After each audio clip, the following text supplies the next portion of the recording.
to my workshops and they come to my seminars and they tell me all the books that they read and they tell me all the program that they went through to grow themselves, and they still feel stuck. They're like, I wish with all the time and money that I invested in my personal growth, they're kind of disappointed in the results.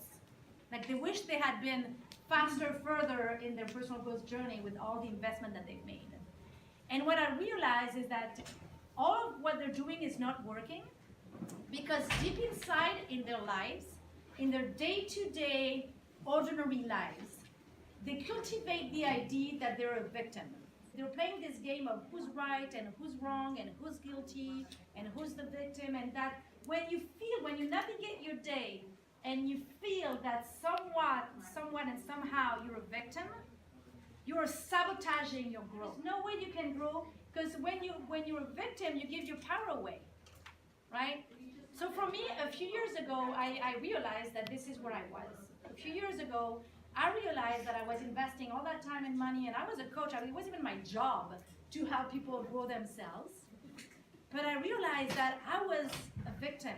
I was a victim in my life. I was a victim at home, as a woman, as a mother, as an entrepreneur. I was trying to juggle it all.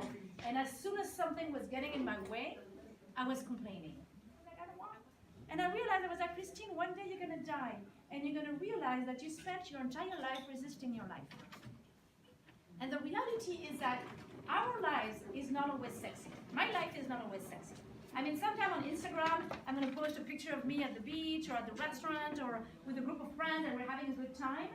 But the reality of life is that it's ordinary, right? My life is that my kitchen is a mess every day and I have too many emails and the fridge is empty and everybody wants me to do something and I'm a little bit overwhelmed. But that's what a day is, and your life is today.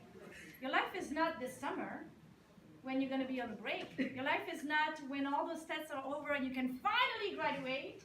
You know, can you imagine for 4 years you've been thinking about when I graduate, I'll be okay. But what I'm telling you is that no, your life is now. Your life is today.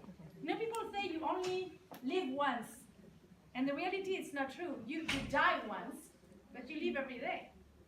And so what matters to me, I was like, I want to learn to enjoy my day today, in the middle of the chaos.